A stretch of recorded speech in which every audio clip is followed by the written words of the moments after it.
धाकड़ खबर, बेखौफजुमा बेबाक अंदाज।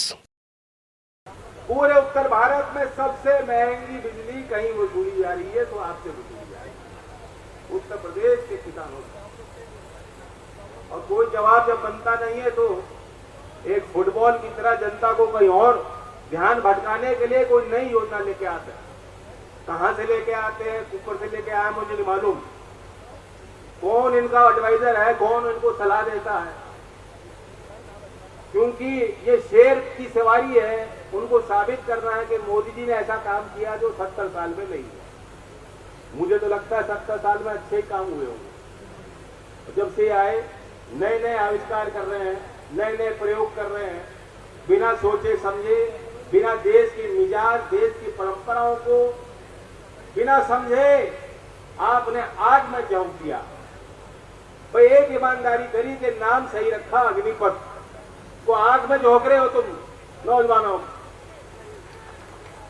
बड़े बड़े वरिष्ठ लोग, ज्ञानी लोग, बुद्धिजीवी, आर्मी में बड़े पदों पे विराजमान रह चुके, सेना में कीर्तिमान बनाने वाले, गौरव कमाने वाले, देश की रक्षा करने वाले बड़े बड़े अफसर रह चुके, परमवीर चक्र विजेता, 2 परमवीर चक्र विजेता का मैंने बयान देखा है और वे खुल के विरोध कर रहे हैं। और एक योगेंद्र यादव जी, परमवीर चक्र विजेता, उन्होंने ये कहा कि आर्मी, सेना मरने के लिए नहीं बनाई जाती, मारने के लिए बनाई जाती। ये जो अग्निवीर तुम भर्ती कर रहे हो, ये कोई होमगार्ड की ड्यूटी नहीं है। बुरा मत मानना भाइयों, आपकी भी सेवा बहुत अच्छी, महत्वपूर्ण है। काम जो भी हो, छोटा हो बड़ा हो, सम्मान उस सबका है। श्रम का सम्मान समाज जो करता है वह समाज तरक्की करता है। लेकिन ये आप ही जानते हो, वायु सेना है, कई सेना आपकी थल सेना है, कई तकनीकी पहलू होते हैं जो महज 6 महीने की ट्रेनिंग में आप बच्चों को सिखा ही नहीं सकते। ये मुझे आर्मी के बड़े सीनियर और वरिष्ठ अधिकारी रह चुके, मैंने उनको घर पे बुलाया था, बैठक ली, उनसे समझना मैं चाहता था कि उनकी क्या राय है। उन्होंने एक मुश्त होकर सबने कहा कि ये गलत योजना है, ये आर्मी के रेजिमेंटल सिस्टम को तबाह करने की योजना है।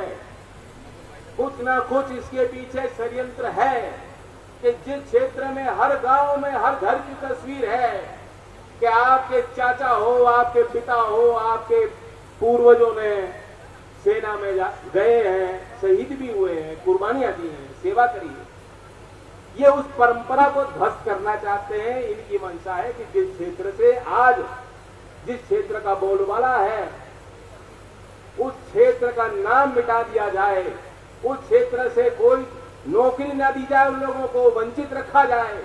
जो लोग सड़क पे आए, किसान आंदोलन में आप सड़क पे आए, ये उसका दंड मोदी जी आपको देना चाहते हैं, ये उसकी सजा देना चाहते हैं। मैं जानता हूं जब हमने युवा पंचायत तय की है, शायद देश में पहला राजनीतिक ऐसा कार्यक्रम हो रहा है, वरना नौजवानों को कोई पूछ नहीं रहा था। वे खुद जा रहे थे, विरोध कर रहे थे अपने तरीके अपनाकर। हम उसमें गलतियां नहीं ढूंढ सकते, उनकी भावना थी, गलतियां हो गई होंगी उनसे।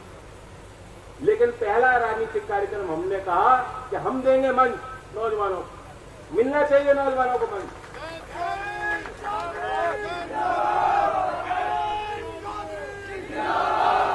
मैं एक बात जानता हूं, शामली का क्षेत्र प्रगतिशील क्षेत्र है। एक ही जिला होता था मुजफ्फरनगर जिला, यहाँ आपकी खेती भी अच्छी है, गुड़, घी, शक्कर सब बढ़िया है, आदमी भी अच्छे हैं, महिलाएं भी अच्छी हैं, सब अच्छे हैं, गुणवान समाज है। और जो भी शुरुआत होती है अच्छी जगह से होनी चाहिए। भैंसवाल की ऐतिहासिक आपने किसान पंचायत करी थी, बहुत लोगों की आंखें खुली। शायद इस क्षेत्र ने और आपने जो उस समय उस मंच पे आशीर्वाद दिया, अगर वो भैंसवाल की पंचायत में आप नहीं आते, अपनी ताकत नहीं दिखाते, तो किसान कानून आज कानून होते। सरकार पीछे नहीं हटती।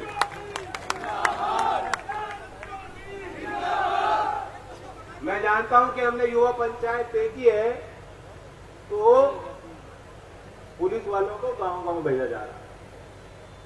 गए हैं गांव गांव? मैं समझ सकता हूं नौजवान जो नौकरी की फिराक में है, जो प्रयास कर रहा है, मेहनत कर रहा है, वो कोई जोखिम नहीं लेना चाहता। वो भयभीत होगा, उसे लगता होगा कि मेरी तस्वीर लग जाएगी, कहीं मुकदमा दर्ज हो जाएगा तो कभी नौकरी नहीं मिल पाएगी।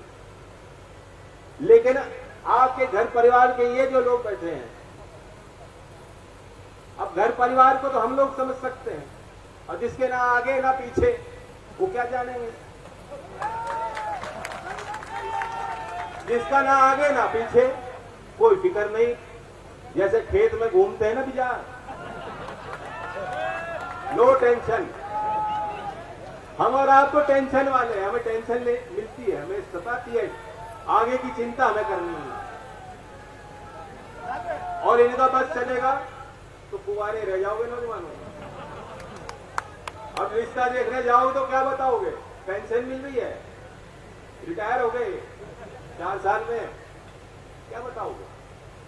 बताओगे सेना में क्या पक्की वाली है, पुरानी वाली है, नहीं भरती है। 4 साल बाद आना, फिर तब रिश्ता पक्का होगा, अभी नहीं करेंगे। इन्होंने ऐसा हिसाब बना दिया, खुद तो करी नहीं, या खुद संभाली नहीं गई शादी, और तुम्हारी होने नहीं देंगे।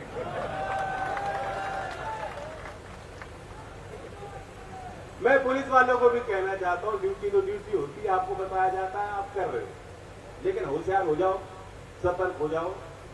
अभी जो आर्मी के साथ कर रहे हैं, कल पुलिस विभाग के साथ भी ये करेंगे। योगी जी भी कह सकते हैं कि मुझे पेंशन नहीं देनी, 4 साल 5 साल 6 साल की नौकरी ले लो ठेके पे, वर्दी पहन लो, 5 साल उतार के यहीं जो है अगले को पहनाएंगे।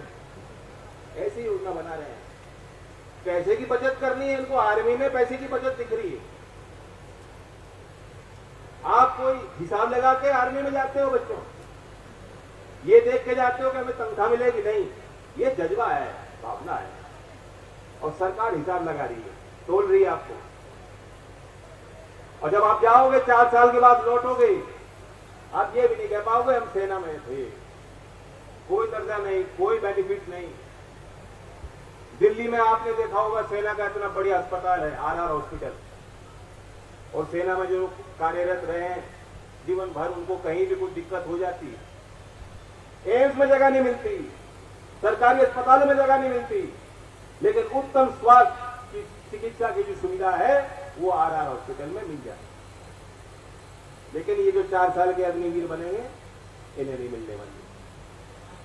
और इसलिए है धीमे धीमे धीमे धीमे करके जैसे जैसे रिटायर होते जाएंगे और सिर्फ अग्निवीर बचेंगे, ये सारे अस्पतालों को इकट्ठा करके बेचना जाएंगे। और क्यों लाए ऐसी योजना? इसलिए लाए। 3 साल से भर्ती क्यों नहीं करी भर्ती? ये जानते थे कि जब रुक के भर्ती खुलेगी तो लोग टूट पड़ेंगे, नौकरी मिल नहीं रही, कोई चारा दिख नहीं रहा, भविष्य अंधकार में है, बच्चे आ जाएंगे। तब उन्हें ना पेंशन देनी, ना पक्की नौकरी देनी, मजदूरी कराओ।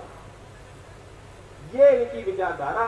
मैं तो दावा करता हूं, मेजर हिमांशु जी कह रहे थे कि सेना के जो अभी रिटायर हुए अधिकारी वो कह रहे हैं कि हमसे पूछा नहीं गया। मैं दावा करता हूं ये योजना एक रात एक दिन में बनी नहीं है।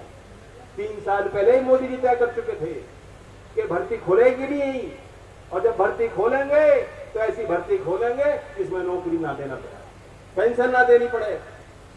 3 साल पहले इन्होंने इरादा बना लिया, और जब किसान आंदोलन हो गया तो उनको सजा देनी थी। पंजाब को, हरियाणा को, यूपी को, राजस्थान को ये सजा दी है। कोई बस बात को नहीं कहेगा खुल के, मैं कह रहा हूं। और पुलिस वालों को भी बता देना चाहता हूं, योगी जी को बताना चाहता हूं, हमारे गांव के मालिकों पे मुकदमा मत लिखना, कोई मुकदमा लिखना हो तो मेरे नाम पे लिख देना।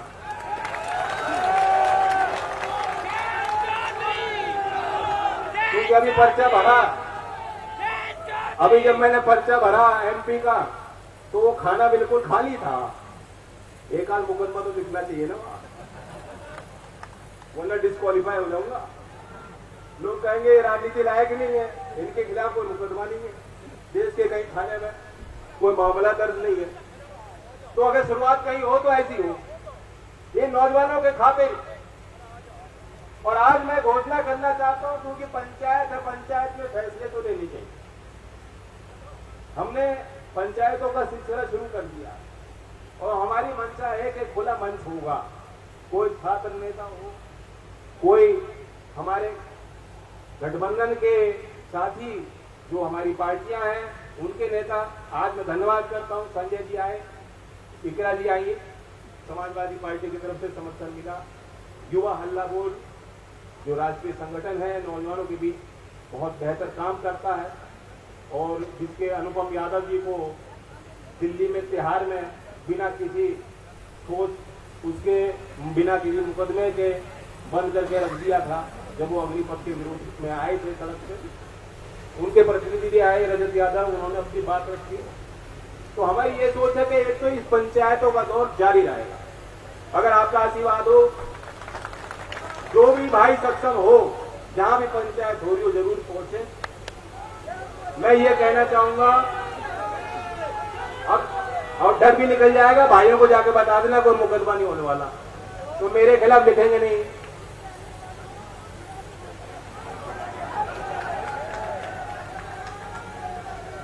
दूसरी मैं घोषणा करना चाहता हूं, दिल्ली का भी करेंगे, पहले अपने क्षेत्र में अपने लोगों के बीच, क्योंकि यहीं से ताकत मिलेगी। प्रसन्न ने तो कहा कि मैं 5 साल बाद पेंशन ले लूंगा। पहले तय तो हो जान दो, 5 साल बाद पता फिर तनख्वाह मिल जाए, फिर तनख्वाह नहीं चाहिए, पेंशन की बात क्यों करो। लोकसभा की बहुत कम समय पे 5 साल मैंने एक पूरा टर्म पूरा किया, लोकसभा की पेंशन मुझे मिल गई, मुझे नहीं चाहती, इसलिए पहल मैं ले सकता हूं। अगर 4 साल के अग्निवीर को पेंशन सरकार नहीं देना चाह रही तो 5 साल के सांसद को भी पेंशन नहीं मिलनी चाहिए।